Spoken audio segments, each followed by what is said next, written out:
Hi everyone, welcome into The Box Seat. Yes, brought to you by Brecon Farms. Been such magnificent supporters of the show right throughout the season. Last show tonight off the back of a stellar week which included 2 Group 1s. What's ahead for you on tonight's show?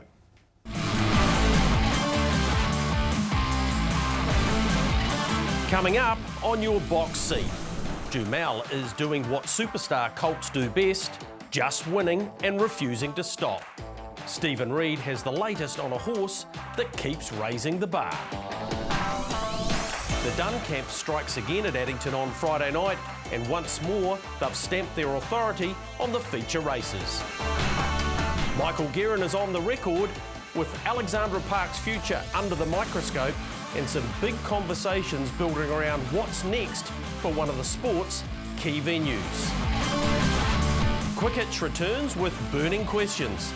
The topics everyone's debating, but nobody quite agrees on. And we head south for feature racing with a full preview of Ashburton's feature card on Sunday and all the key chances in focus. That's all ahead on the Box Seat.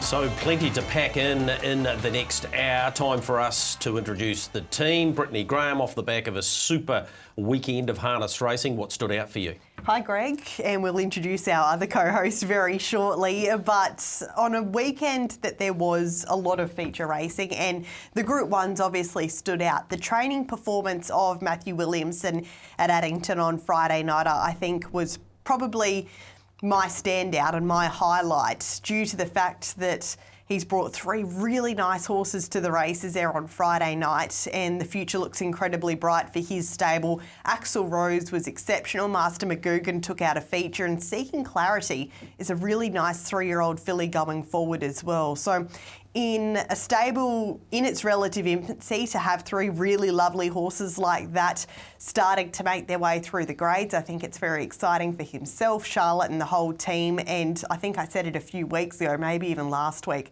the time that goes into getting to these race meetings, I think it only further amplifies the performance. And then he added another for the weekend on Sunday with Blarney Stone successful down south. So that's going to be a weekend at the office that he won't forget. Yeah, pretty hard to top for sure. One Matt's away, another one's rejoined us. Matt Markham, hi to you. What stood out? Yeah, nice to be joining you, Greg, and you, Britt, again. Country Championship for me, super night of racing on Friday night. It's tough taking that race out. It's tough by name, it's tough by nature for sure. Boy, he's had a wonderful, wonderful campaign, this horse.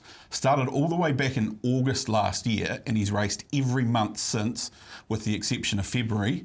And as Britt and I were talking about before, he picked up 2 penalty-free wins during the spring. One of those a World Drivers' Championship. He's had 17 starts, 12 wins, 3 seconds behind Marketplace Got the Chocolates, the Lazarus Effect. He had a 3rd placing behind the Lazarus Effect, as well as only miss behind Kingman in the Christian Cullen, over $200,000 in stakes. He had to be good to win that on Friday night, and he was. And I think he was the most deserving winner because he has been the best at that Country Cups level over the course of that massive series, and it never fails to deliver. No, absolutely it does not. Home in 154 off the mark is a stunning performance. Here was my standout. It was one of Matthew Williamson's wins, actually. Master McGugan copped an early check, was able to get balanced up, get to the middle of the track, and La Venture looked to be home about this point, but this horse has a bright future. The Hayrick's own alongside Charlotte Williamson. And those Williamsons just keep on winning feature trotting races. Matthew getting it done in the trotting stakes, joining his other brothers, Nathan and Brad, as a winning driver in that race. So it could easily have been Jade Wakeling, who drove her first winner at Cambridge on Thursday night. Not only one winner, she got 2.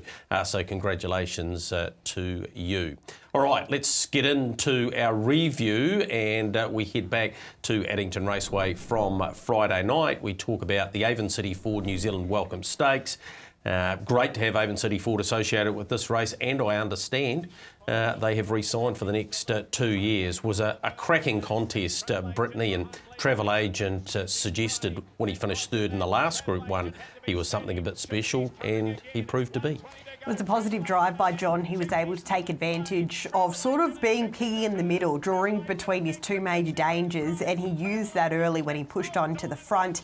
He probably didn't get up and travel like you would have loved to see him do, Matt, but he's still an early green 2-year-old who has a whole lot to learn and still wears a fair bit of gear as well. So I think he never was really in danger, in that the more chigs he pushed him, the more that he was able to find. But there was a few moments there and even earlier on in the straight where Johnny just had to balance him and just take a deep breath, but he's a very talented type, and I think really at this point in time he's the most raw of these three, so maybe he has the most scope for improvement. Yeah, green and raw is the best way to describe him, isn't it? You saw that one there. There was one at the top of the straight where I actually thought Johnny was going to lose him. It was quite a bad little hop, skip and a jump, but once he picked himself up, he really started to flatten out until he had that wee skip again. But so much confidence in the way that Johnny drove him. You just felt, even talking to him before the race, that they were confident he was going to run a big race. Well, you got to feel for Chigsy. That's 2 feature races in a row where he's had to sit parked, and he's been valiant in defeat. His time's going to come, Greg. I think he's going for a spell now. He's going to come back a beautiful horse in the spring as well. Yep, he definitely is. Congratulations to the Gordon family. It seems where they'd spend $90,000 at the yearling sales, they come up with roses, and they might have very well done so again with a travel agent. The other Group 1, of course, was taken out by Jumal.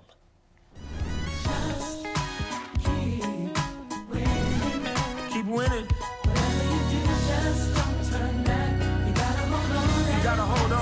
And the City of Sales are about to see what the mainland have already known. Jumal, he is a beauty. Great to have the Reid man back training winners under the ribbon of light at Alexandra Parks. Jumal's in front. All-American player starts to get those long legs going now. Jumal, though, he's going to hold them out. Jumal, that is a super tough win.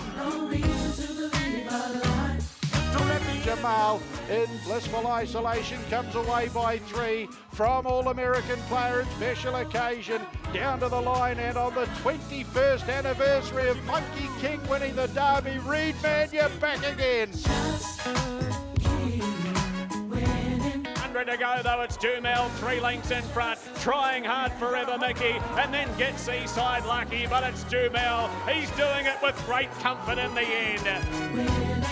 Keep winning. But they were no match for New Zealand's best 3-year-old.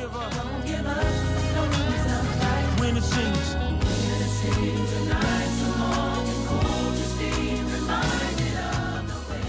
It's already been an incredible season for Stephen Reid and his star pacer Jumal. He's very kindly joined us on the box seat. Congratulations, Stephen. Another Sire Stakes. It's one of the Blue Riband events in harness racing, and you've managed to grab another one with this outstanding guy. Yeah, thanks, Greg, and evening to everyone. Yeah, look, it's been a ride so far. Amazingly, everything, like when you're dealing with horses, you obviously have your fair share of issues along the way. I can actually say with this bloke, even since he started racing as a 2-year-old, it's been pretty plain sailing with him. We've had no real soreness issues or, him getting crook or anything like that. He certainly is one out of the box. Congratulations, Stephen. He was completely dominant there on Friday night, making it 12 wins from 14 starts and over $600,000 already, which is an awful lot of money, whichever way you spin it. It must have been a nice watch for you there on Friday night, because I guess everything went relatively to plan, and importantly, after the week prior, he looked to settle beautifully once more. Yeah, that's right, Brett. I mean, he did fire up a little bit the week before, but I've found that he can do that when he's a little bit on the fresh side. I feel that I was a little bit easy on him after the Derby up in Auckland, and obviously that was why I decided to go for that semi-final. Yeah, he did over-race, but at the same time, I always got the impression, and especially talking to Blair, that he did enough to win it, and he still had a little bit more up his sleeve. Just on the week between runs then, did his performance in the semi-final change how you prepared him for that race? Or was it a case of giving him a little bit more work than you usually would? Or what did his week look like? Because even Matt Cross mentioned on Friday night he looked so ready there pre-race. Yeah, I absolutely agree with that. I thought he just looked outstanding, and I had a few comments from people that came down to see him. I had a real gut feeling, firstly, that he would do what he did the other night. I firmly believe that not only this horse, but all my horses seem for some reason to go better on the backup. So had it not been a run in the semi-final, he probably would have had a decent hit out anyway. And he's probably that good that, you know, if you're a bit hard on him, he can compensate, and if you're a bit easy on him, he can compensate, and he proved that in the semi. But then he came out the other night in the final, and he was definitely on point. Matt got to ask you this question on Friday night, so I want to get in before he gets another opportunity in case you've changed your mind. But it sounded as though post that feature race win, Queensland was off the cards. Has your mind changed subsequently? Look, Brett, I've had a talk with principal owner Malcolm Wrigley, and you know, he's, even when I was keen a few weeks ago, he was not keen. I made a little bit of a mistake a few years ago now with a horse called Gold Ace. I bought him back from WA. We'd won the Gold Nugget with him. He came back with a little bit of a quarter crack, and I made a really ill-fated decision to go to Melbourne for the Hunter Cup. And I just feel in general with Gold Ace, there were a few decisions that were a little bit dubious along the way from my point of view as a trainer and managing that horse. So it didn't really take a lot for my arm to be twisted to say no. And I did receive a call from Queensland Harness Racing the other day, and I said, look, pencil me in for next year.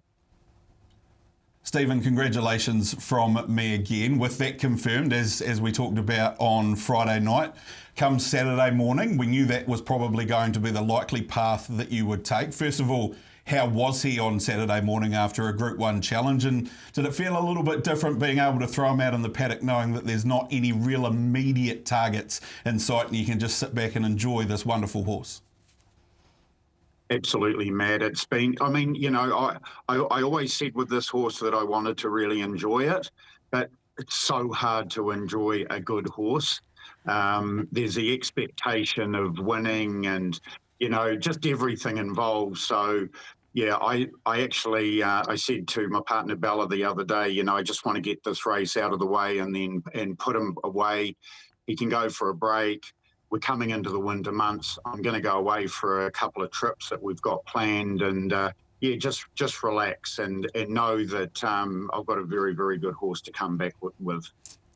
You wouldn't throw him out into the paddock without some sort of plan for maybe the spring in mind. I'm sure you and Malcolm sat down and discussed that when you were talking again about Queensland. What is sort of the plan? How long will we see him out in the paddock for? Have you got a race earmarked that you'd like to be back up and running for? Well, I actually haven't at this stage. He's probably going to go out for around the 5 to 6 weeks. There is a little bit of a question mark over the velocity, so I've been told. That was, I always said this season there was 5 races that I really wanted to win. Well, we've won 3 of them.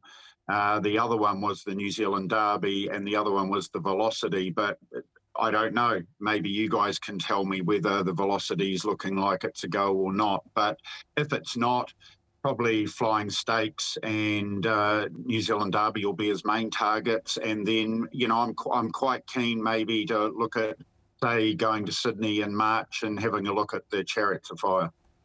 Oh, wouldn't he absolutely roar around Menangle over the short course? That would be a sight to behold. You mentioned the fact that you tried to enjoy this ride, and I guess the case that from such an early point, Stephen, you knew that you had something special adds to, I don't want to say the pressure, but all of the build-up surrounding this horse. But you did make some big calls very early on in his career. So now, I guess, 18 months into the Jumal race story, you must feel a little bit more vindicated now with what he's been able to achieve. Absolutely, Brett. And look, to be fair, I made the call very on that he was very good, but ask a lot of people that are close to me. I've made the call on a lot of horses that haven't been very good. So I can, my record is, I might be 60-40. But he's always shown that he's had the X factor. You could argue that maybe the crop's not overly strong, but I think at the same time I'm dealing with a horse that's very good. And I guess we won't know that, Stephen, until 3 or 4 years down the track, to be absolutely fair. You've had quality 3-year-olds in the past. Gold Ace obviously won this. Monkey King was a Northern Derby winner at about start 6 or 7. Very unfair to try and compare them, but he's definitely in the conversation, isn't he? 100%, Greg. I wouldn't like to compare them. The only thing I would say, because I have had a lot of people ask me the question, is this the best horse you've ever trained? As you said, it's way too soon to say that. What I would say, though, is he's definitely the best young horse I've ever trained.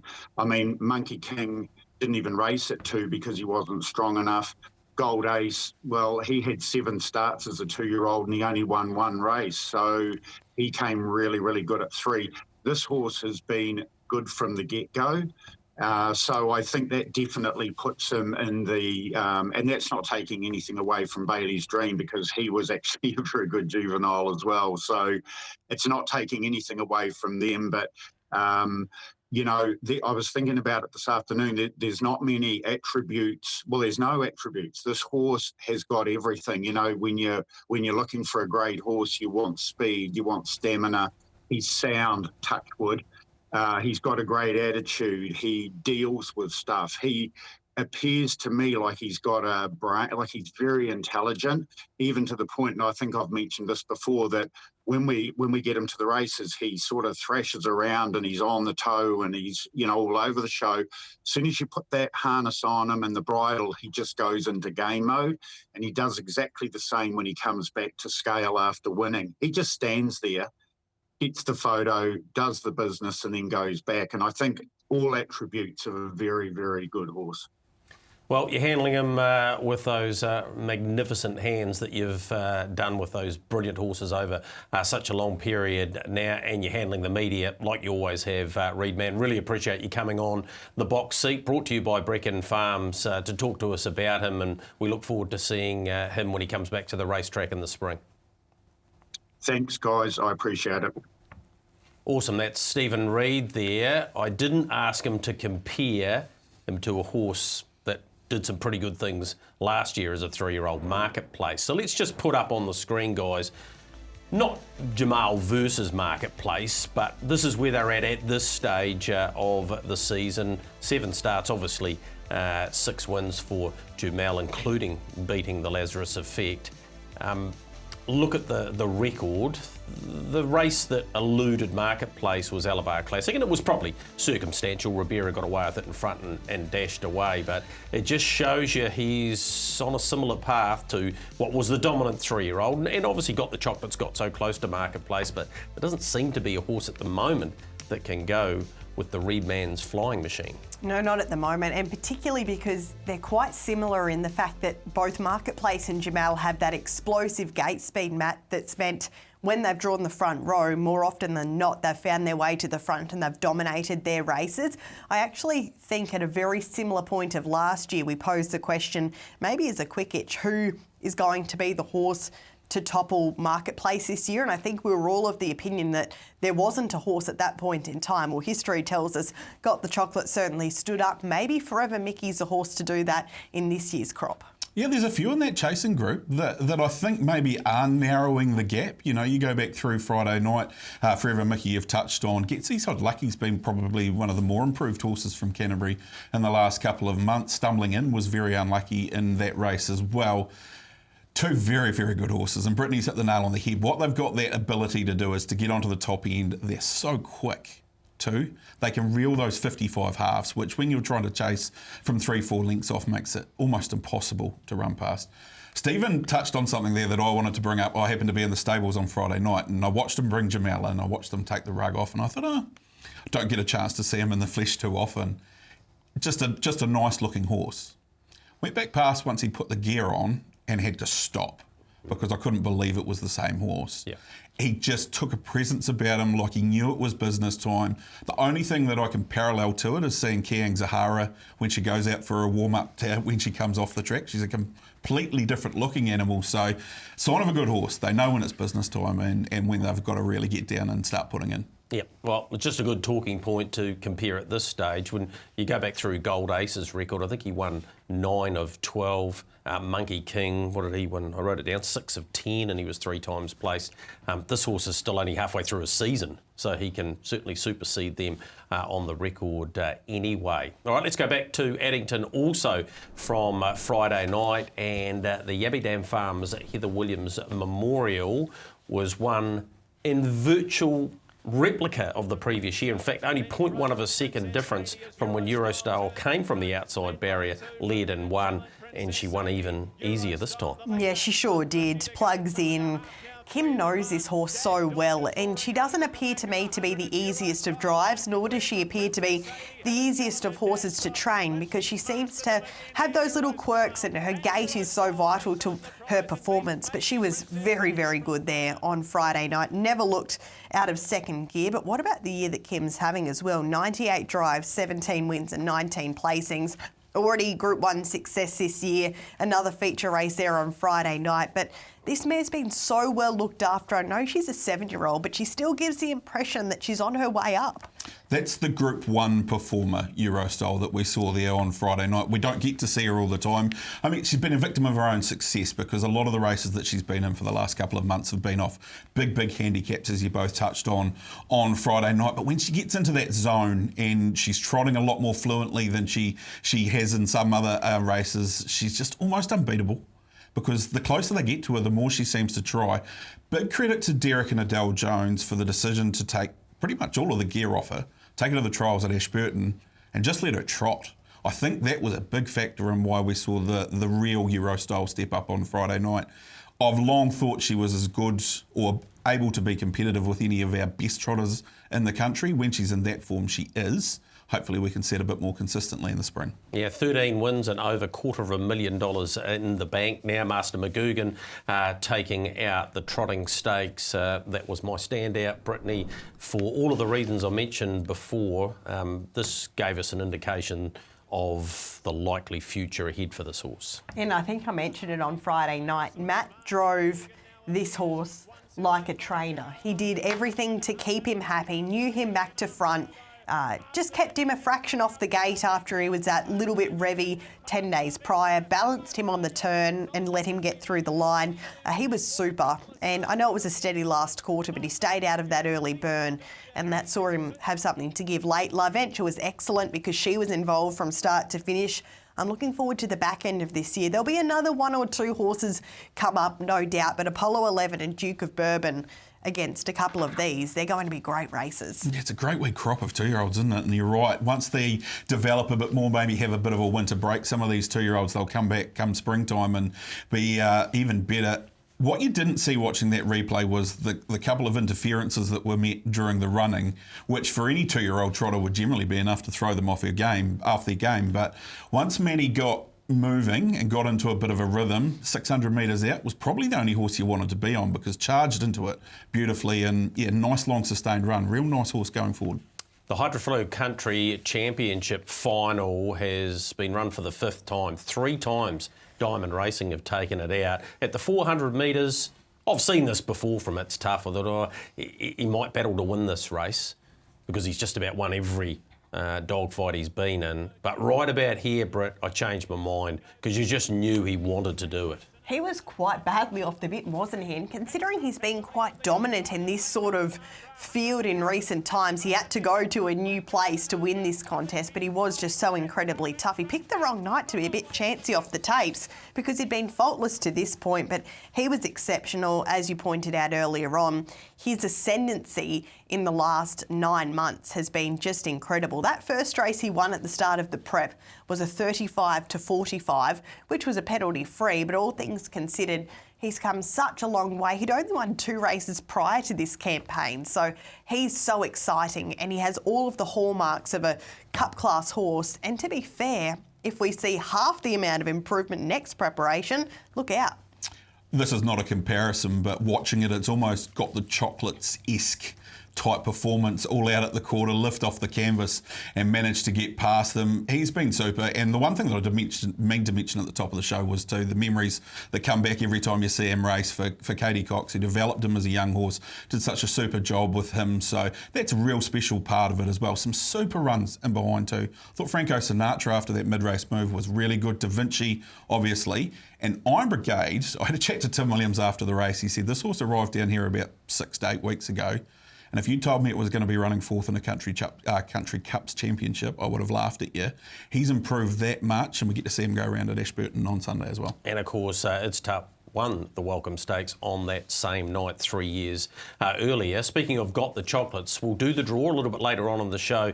The Gordons have come to the party, 10 packs. So if you entered into that competition, stick with us. We will announce the winners there. A couple of feature races out of Alexandra Park as well.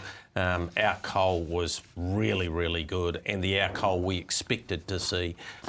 She just delivered in great style. She was clinical, wasn't she? And she was clearly back on track off the back of that little freshen and missing the Derby. Bred by the Breckens, she's now won 4 from 6. She's another. She heads out now likely for a break and comes back at the end of the year. I really hope she makes her way south. She's still a bit big and gangly, isn't she? So there's a bit of filling out there. That was great to see her back to what we know she's capable of. I was a little bit concerned there, a couple of starts that maybe she'd sort of come to the end of it, but that was a brilliant performance and just underlines the training and driving ability of one Tony Hurley. 47th running of the Pal Transport North Island breeders from the stand. Tai Tate stepped brilliantly. An outstanding win from Tai Tate, and a horse now that's won 7 races and over 100,000. And I remember when we were waiting for her to win her maiden, it felt like it took forever. She ran all these placings. I counted up. It took her 11 starts, but since then she has just not stopped. And this was well deserved because she'd been so consistent all prep, and she'd had a fair few hard runs as well. Yeah, she's been beautifully placed by Matty. He's done a wonderful job with her, and also the stablemate as well, My Surfer Girl. They've both been super throughout their campaign. I love what Matty's doing with his stable at the moment. He's got a really nice team of horses around him. He's active, he's buying and he's building. I think he's going to be one of the major players going forward up there in the north. And Commander Ben took out the Cup at Timaru, Far Lap Raceway on Sunday. The winner now of 9 of 89. And my man, Hayden Douglas, was in the bike. Oh, what a surprise. We'll give Hayden Douglas a shout out because, of course, he chose you, Greg, as his favourite box seat presenter. But he is having a great run at the moment, isn't he? And I'm sure this would have been a big thrill. Getting some nice opportunities, sort of freelance driving as well. But this was Commander Ben's first win since the Roxburgh Cup in January of last year. So it had been a while between, but despite that early scramble, I think Matt Cross alluded perfectly on Sunday. We forgot about the front markers and how important that leg up is. He's a lovely horse for that grade because he gets himself onto speed, he follows speed well, and he keeps grinding. I agree with the sentiments around Hayden. He's really come on in the last 2 to 3 months in his driving. He's getting a lot more opportunities. I think he's actually placed in that race before Commander Ben. Pretty sure him and his stablemate Got You Covered might have filled second and third 1 year behind Leicester. Exactly, and he can spot a decent presenter on trackside as well. 150,000 in the bank, so he's doing a good job as Commander Ben. Time for us to take a quick break here on the box seat. It is brought to you by Brecon Farms. Let's find out what our trotting performance of the week was. This week's trotting performance of the week goes to a mare who just knows how to rise to the occasion, Euro style. Despite starting from the widest gate of 9, Kimberly Butt balanced the star 7-year-old mare before sending her to the lead with just over a lap to travel. Settling beautifully before progressively dialing up the pressure, she careered away from her rivals to win by a comfortable 3-length margin with the earplugs still firmly in place. The win made it back-to-back Heather Williams Memorials, her 5th feature race success, and now in excess of $250,000 in the bank. What a super mare she's been for Derek and Adele Jones, and maybe her elusive Group 1 can come in the back half of what's already been a big 2026. Euro style, this week's trotting performance of the week.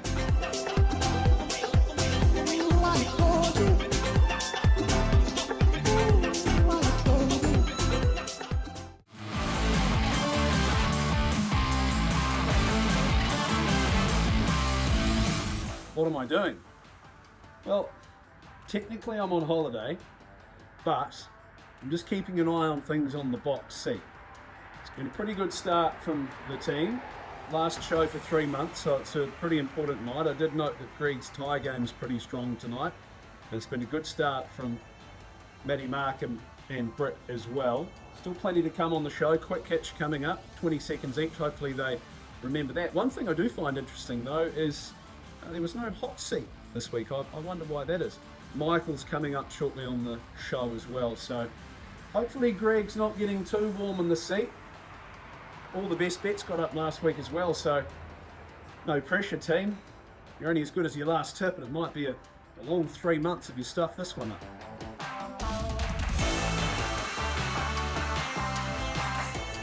Outstanding work, Matthew. Who takes their binoculars with them on holiday, though?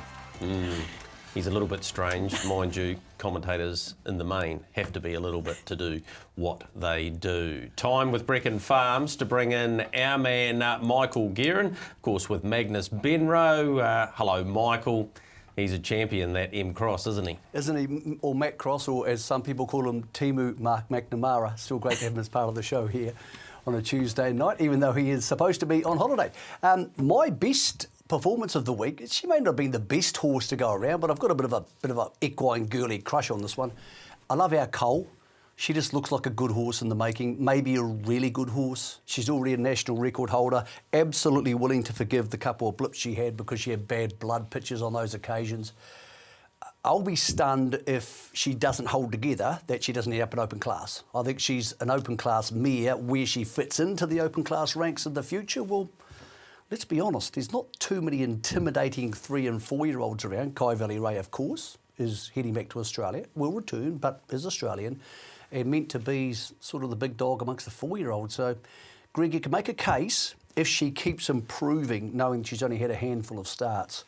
Our Cole could be an open class force in 18 months, and she's in the right stable, Greg, to do that as a female trotter.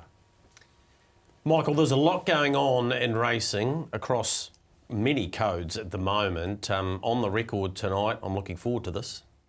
Yeah, I want to give people an update, Greg, on by far the biggest news in New Zealand harness racing, and that is the ongoing Auckland Trotting Club debt situation. So it's our last show. We want you to be able to go into the winter armed with correct information, because misinformation is no good to anybody.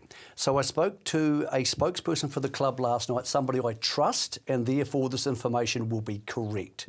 The debt for the Auckland Trotting Club, after the apartment stuff up and all the ongoing legal hassles with that, the sale of properties and of course the ever-increasing interest, now stands at $77 million.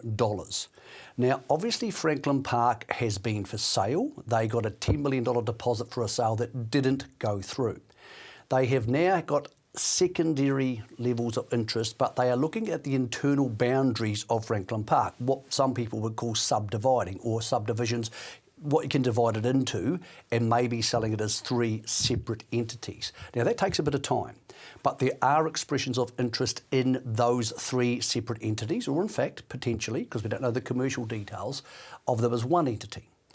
But the number's at 77 million. If and when Franklin Park is sold for a figure which is realistic and they are hoping or expecting to get. This isn't as big as it was 2 years ago, but it will still be big enough on top of, this is the second part to the equation, the commercial properties which are underneath the apartments at Alexandra Park. So there's been apartment buildings built, and underneath them are a gym and a supermarket and those sorts of things. So I'd see those white buildings there. So at the bottom right of the screen are those white buildings, the 3 buildings there. There are commercial entities under there, spaces that have been sold or leased out. So what happens is people can buy that, for example, the supermarket space, they own that lease, and heading forward they get that income. The figures, and again, this is coming from somebody I trust, and I wouldn't have gone to that person unless I did trust them. The figures are relatively, and you can't hold anybody firm to this because prices can change, but they are thinking that once the commercial spaces underneath the apartments are sold and Franklin Park is sold, the $77 million debt will be wiped or close enough to it. So finally, that nightmare for Northern and the whole of New Zealand harness racing will be ended. Now, of course, that doesn't mean we haven't shot off close to 200 million worth of property, which we still should have had or could have done something different with under a JV, but that's in the past. That's not going to help anybody now. So, Greg, first of all, that sounds like that is under control. It could take another year because of that subdividing or internal rebounding inside Franklin Park. But there is at least light at the end of a very long and very dark tunnel now at that episode for Alexandra Park. Now, there's a whole range of questions around this. There are some people in the south who don't like the thought of supporting Alexandra Park or Northern harness racing. Secondary to that, down in Cambridge, we have a harness racing track and a club which is also in debt, around to the tune of $2.5 million, and they need somebody to come in there and take that entity over. So this is getting really tricky for the whole North Island because we know that the dates, Greg, in Manawatu have been reduced. So there's light at the end of this tunnel, but that raises a whole bunch of questions, one of which is once you lose your training track and you don't have the money, it would seem, to build a new training track, what happens to people who don't have a training track of their own? Really interesting time, Michael, and appreciate the update. I don't know what happens. I think that needs to be given full consideration. Obviously, the governing body, who I understand are going to be a big part of sorting out the Cambridge situation, couldn't be a more vital time, Michael, in Northern harness racing. There's plenty of rumours going around, so hopefully that has squashed many of those. Well, one of the most important things, Greg, is this isn't sustainable heading forward. You can't have no training track and you can't have a minimal income. And don't get me wrong, a lot of people have worked really hard to keep Alexandra Park afloat and the Auckland Trotting Club afloat. I appreciate their efforts. But in the background and to the side, a really important development is the Ministerial Advisory Committee set up under TAB New Zealand. They have advised the Racing Minister, Winston Peters, that they see this as the way forward. One of the ways forward is a property vehicle, which means, it's hard to explain, but all the major racing clubs in the country decide that they will contribute some or all of their property worth into a fund. That fund is run by a board of directors and therefore they have the equity. This fund could be between 500 million and even up to $1 billion. And you say, with that equity, we can knock off the 2.5 million that Cambridge owns. We can potentially, I'm not saying this will happen, but give money to the Auckland Trotting Club or the Northern region or Harness Racing New Zealand to build a training facility in that region. Now, at the moment, the problem is the clubs don't have the liquidity to do that. None of the clubs are big enough to actually make this happen themselves. But if you get into bed with Ellerslie, who eventually will supersede Avondale and get their money, and Waikato and Trentham and all of these different organisations and Riccarton and Addington, if you all work together and you have a slush fund of that much money which can be borrowed against or of course tapped into, that gives you the liquidity to make the right decisions. Take for example Alexandra Park. If you're forced to sell it at the moment, it is under the unitary plan of Auckland. It cannot be developed. It cannot be, and that's going to take 10 years to change. So it's worth an enormous amount less right now than it would be, Greg, in 10 years' time. So even if you can land bank it for 10 years, even if you come up with a different plan that you can hold harness racing somewhere else in 10 years' time, it's going to be worth a lot more money in 10 years' time, but you need liquidity to fight off the banks and pay the interest and get this done for the next 10 years. And of course, in 10 years, things could have changed. So my understanding is Harness Racing New Zealand has been speaking to the Ministerial Advisory Committee. The sooner, because it's a smaller code, they can get on board about this property vehicle and become part of a bigger pool rather than fighting for survival in a smaller pool, Greg, I think that would be a very smart decision. Absolutely, Michael. And again, I appreciate you giving us almost in layman's terms what the lie of the land is there in the north. Time for us to move on. Let's get into Quick Hitch. You know how this works. 20 seconds. If you talk over, I will cut you off. Brittany Graham, we are starting with you. Are our trainers supporting 2-year-old racing? Well, I guess the numbers say, Greg, that they're not, because at the moment we're having small 2-year-old fields and we had a feature 2-year-old race on Sunday. cancelled. I'm not sure what the answer is. I think that middle of the season is important. Maybe we need to pull all 2-year-old racing forward, which frees up some time in the middle.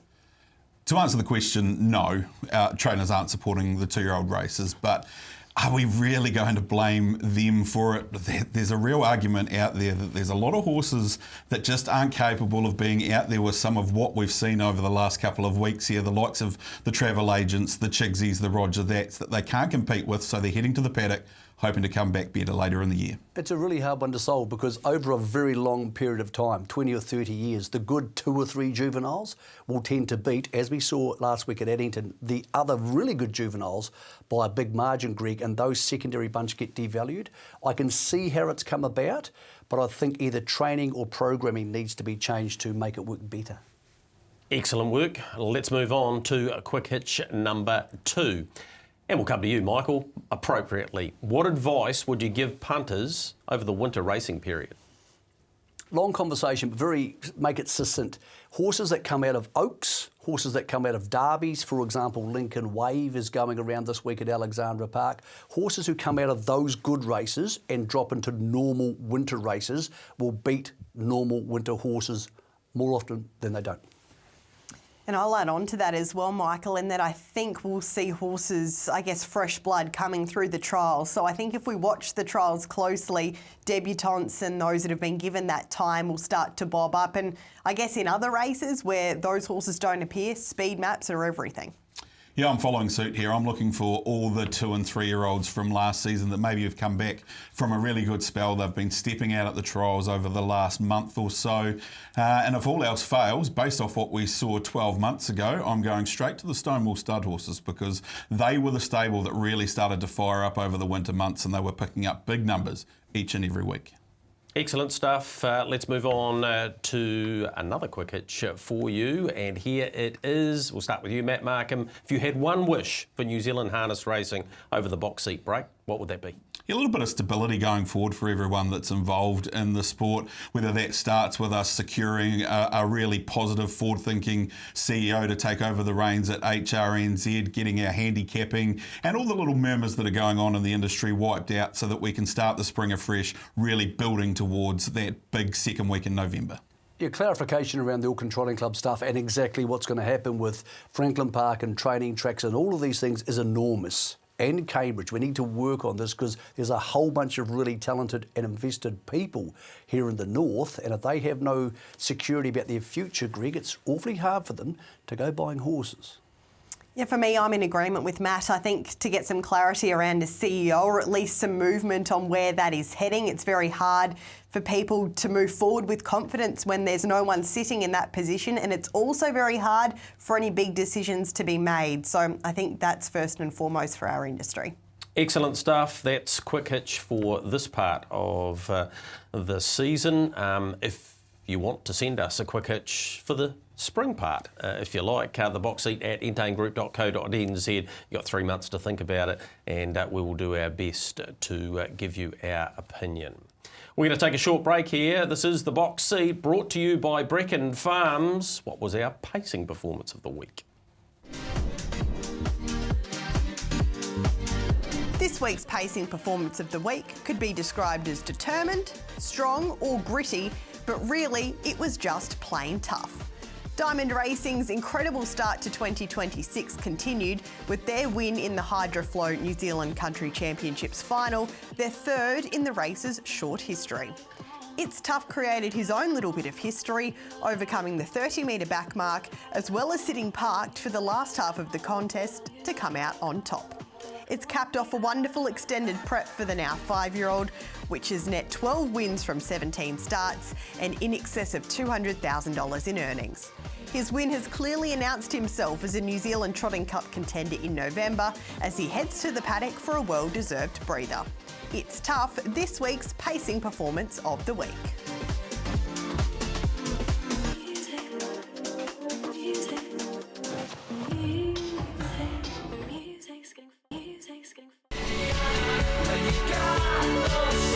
Coming up this week in harness racing. A quiet week kicks off on Friday for Friday Night Lights, headlined by Alexandra Park, with the Metro Trotters and Pacers finals taking centre stage, while on the mainland, Addington backs it up with a strong supporting card of 9 races. Then we roll into the long weekend with the Sunday sesh at Ashburton. The Helen Pope Memorial takes centre stage in a strong feature lineup that includes a free-for-all pace and their cup under southern skies. And on a King's Birthday Monday, it's down to the deep south with Invercargill Harness Racing Club putting on a public holiday show. A full card to round out a big weekend of harness racing right across the country. Yeah, pretty important week ahead, so let's get straight into it. We'll start with the feature meeting on King's Birthday out of Ashburton, the speed capital, of course. And Brittany, it is the Helen Pope Memorial 2-year-old fillies stakes at Group 3 level. Well, beware the storm went around at a much bigger price last time out, didn't she? And when you go back and watch that race, there was absolutely no fluke about that performance. She did mid-race work and then was still too strong late, albeit Nella Keenan with the barrier draw advantage over her is the favoured way. Devil Woman was a disappointment last time out after doing some early work. They looked the main 3, but Matt, there are a few debutantes as well, who I guess are the unknown runners. Yeah, plenty to watch to probably take out of this race going forward. Love the speed that Beware the Storm showed when John pulled her out of the 1-1 at the 400. She just got around them so quickly and then maintained that speed up the long Addington straight. It's a case of maybe speed against stamina here when it comes to Nella Keenan. She's been fantastic in both of her runs. I think Ashburton will really suit. Big, strong, rangy filly. And like you, Devil Woman had trialled super at Ashburton. I'm not prepared to drop her on that second up performance. All right, the second of the features down there is the 3-year-old Champion Stakes. This is with Rural Business Accountants. Favouritism here is with Stumblin' In, who was luckless last week. Sure was, and sectionally was the best out of the semi-final as well, so it was another that has performed well at his last 2 starts, albeit I guess his regular pattern of being driven for one run means that his factor and the way that he can play this race probably isn't as versatile as a couple, albeit he has been used up in the past. I think the best version of Stumbling In is his speed. Freeze Frame has had no luck with the barrier draws all campaign long, so maybe at the back end of this first part of the year he's more positively driven. Franco Lennon continues to step up. BB King's had a few nice confidence boosters lately. I think the small field means that Stumbling In can be driven for that speed that we saw last week. Look, he's pretty unlucky not to finish second. There was a couple of others. Brucey by the Seaside was pretty unlucky up the straight there last week as well. Give him a wee chance from the one. Like you, Freeze Frame, I thought he was much better last week. And this is the sort of race that 6 months ago he would have absolutely dominated. The horse I'm most interested to see, Greg, stepping up to this grade is Seaside Croft, because that fresh up performance at Rangiora was talked about on the day by Matt Cross. You do not do things like that at Rangiora, especially in a fresh state. There will be improvement. I know the stable have got a bit of an opinion. Yeah, a couple of age group races there to look forward to, as are the other 2 races we'll have a look at now. Here's the Rakaya Seed Cleaning Free-for-All, and good on HRNZ for putting one of these on. Sideshow Bruce has come up at $1.45. Man, that's short. Yeah, probably the one at the price. Moonga is the one that interests me here, Brittany. Yeah, now getting into a campaign, he's probably on the way up, whilst a few of these others have had good campaigns under their belt. Renegade back for another campaign as well, so it'll be intriguing to see how he has returned. But he is pretty short, albeit I think we were all slightly disappointed that he was beaten last time out. It sounds as though Bob Butt took a bit of the blame himself. Yeah, he certainly did. He put the hand up straight away and said, wish I probably hadn't have gone so quick down the back. I think we'll see the real Sideshow Bruce back this week. This is a good wee field. Da Vinci was really good last Friday night here. Franco Sinatra's in form, agree around Mwanga. Iron Brigade's the interesting runner for me. I think he can continue to take that step up, and there's every likelihood that from 1 he's going to get the perfect trip. Just wish this race was over a mile, Greg. 2,400 metres is the Ashburton Cup. We'll have a look at the field for this. Come to you, Matthew. A good race ahead. Yeah, and continues on what we've seen in this grade. Probably just below the True Country Cups, we've got some real nice up-and-coming horses going through here. Transonic's got to get it right at the start. I think if he does, he can win it. Captain Cool, can't fault his form at the moment. He was super here on Friday night. Give him a nice each-way chance. I know there's been a lot of confidence in the way that he's been going through through his work not only on the track but also at home, Captain Cool? Well, he'd be full of confidence at the moment. He's been so versatile as well, so he's an exciting horse. I like the trials of Semba leading into this campaign, so second up, he might be the improver. All right, terrific program on Sunday there at Ashburton. Grab Michael Guerin now to have a look at these two Metro finals. Michael, listen, live on Sport Nation is the one for the Trotters. It's a pretty deep sort of race, isn't it? Yeah, and very even, Greg. It's what these Metros actually should be. You're sort of comparing apples with apples. A lot of good chances here. I think the 4 races was good last week. It's $11 and has a better draw, should go forward, be handy enough to the speed. Only peaked late last week, and there could be a fair bit of tempo here. Son of the Cleaner goes forward, so too 2 Franks. Memories has got a chance. We wind the page down to the bottom where Hillbilly is. Good, even field, but the 4 races probably in an improving stage, and I thought, Greg, about twice the quote it should be. And the Pacers final, Georgie Best was unlucky last time. Couple in the race, of course, for Nathan Purdon. The other one being Incentivise. No surprise to see it right in the market this week. Crucial factor here is Prince Lincoln was enormous 3 starts ago with the blinkers on. They took them off last start because he didn't settle 2 starts ago. They go back on this week. Ray Green, his co-trainer, has said, we're going to feed him some track in a nice Americanisation of things. And if that's the case, Greg, you put him up on the speed and trucking along at probably a 240 speed, and that gets really tricky for Sammy Lincoln, for Incentivise, for Secret Beach, who was excellent last week, because they're going to struggle to move, Greg. So really interesting race here, but the dynamics of that race could play into the hands of Mama's Wish and Georgie's Best, because it could be a really tricky race to be coming wide.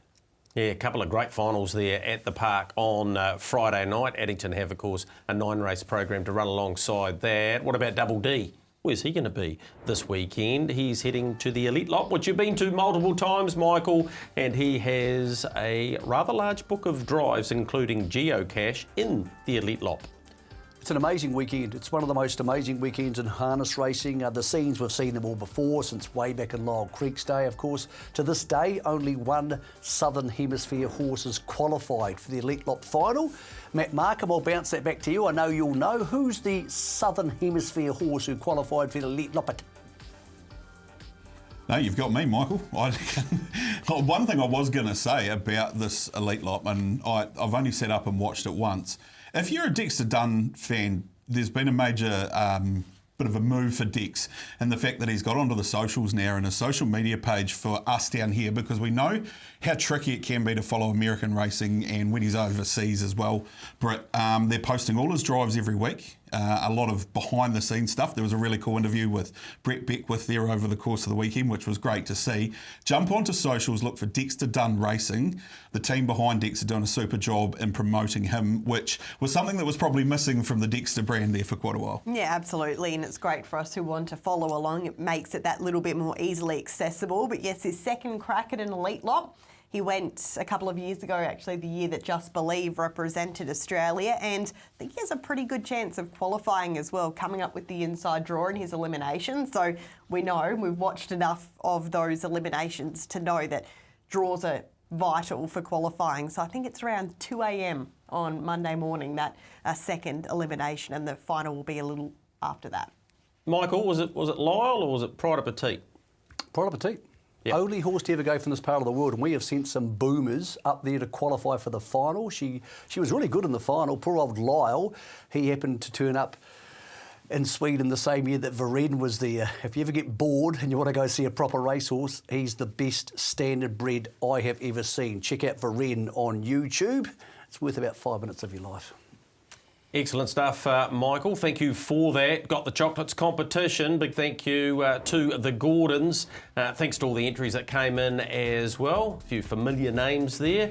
AJ Fawkes, that'll be one. Andrew Fawkes gets himself a cap and also some chocolate, which, Brittany, after you suggesting that Jelly Tip Whittaker's was your favourite, Up rocks our friend Mr. Gordon, and he says, Ross says, here you go, Brittany, and give it to you on Friday night. How good? And it didn't last the weekend either, Greg. So Excellent thank stuff. you very much for that, Ross. It went to a great home. Yeah, Ross and Angela, great to see them getting behind their horse in different ways, and I'm sure the build-up towards the New Zealand Cup in November will only be enhanced by their support.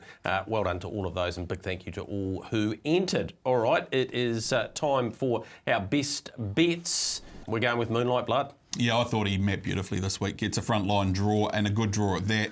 Got gate speed. We've been waiting for him to use it for a couple of starts, and like the fact we're on the same page there, Greg. I think it's his week to break through. And we've got it boosted to $4, which is magnificent. So opens at $2.90. I'm happy with the $4. Let's see if we can go out on a winning note. Brittany, what about for you? T-ball for me early on in the card at Addington on Friday night, race number 3. 4 starts this campaign, 3 seconds, and at a pretty high maiden level as well. I thought his effort on Sunday was really, really solid. You can see these 2 broke away from the remainder, and he refused to give it away. So I thought at the current price of $2.25, he was the bet of Friday night and the bet of the weekend. Excellent, that's great stuff. What about for you, Mickey G? I was going to go Chanel Noir on the first, but it's too short. It's only $1.70, so I'm going for this horse, Ram. Now, he comes out of a really, really strong maiden race last time behind Sammy Lincoln, who obviously is Sires Stakes semi-final placed. Spoke to Tony Hurley. He said the horse will be better for this performance, where he came from a wide draw. There's a pretty nice horse in this race called Major Copy, but it's a first starter. And, Greg, we know the punting rules. If it's an experienced horse against a first starter, we tend to go the experienced horse. For that reason, I think Ram at 3.7 won't stick around for too long. Excellent stuff. There they are in summation. T-ball for Brittany, both Matt and I with Moonlight Blood, and Ram for Michael Guerin at a nice quote of $3.70. And that about wraps it up for this part of the season of Your Box Seat, brought to you by Brecon Farms. Brittany, it's been a whole lot of fun.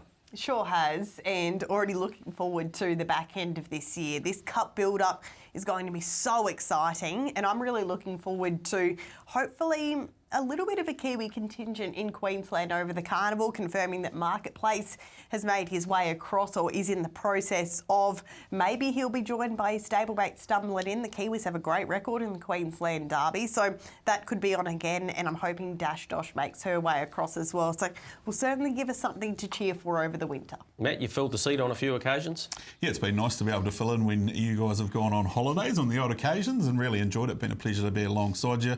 Looking forward to spring, like Brit, but winter's a really interesting time because there's some wonderful stories to be told in our sport over winter. It's not generally the names that we see on Friday night lights each and every week, but there's some really cool people in our industry doing really cool things, and hoping I can play a small part in bringing some of those stories to the public. Michael, judging by what was on the record tonight for you, there's a lot to be written in the next 3 months anyway, mate. Yeah, there is. Harness Racing New Zealand and the Herald will keep you updated on that stuff. And, of course, Friday Night Lights will as well. Hey, thanks for letting us be part of your Tuesday nights if you viewed any of the shows. Here's a little teaser to go out on. I expect 2 big and positive pieces of news out of harness racing in the next week. So in the next week, look out for some good stuff coming our way. Excellent, Michael. Thanks for that. Big thank you to Matthew Cross, who sits in the seat, of course, and hosts the show throughout the year, and Jason Patterson, who puts together the show each and every week. We give him a bit of stick, but he does a pretty enormous job. That has been Your Box Seat for this part of the year. We'll see you in the spring. Big thank you to Brecon Farms.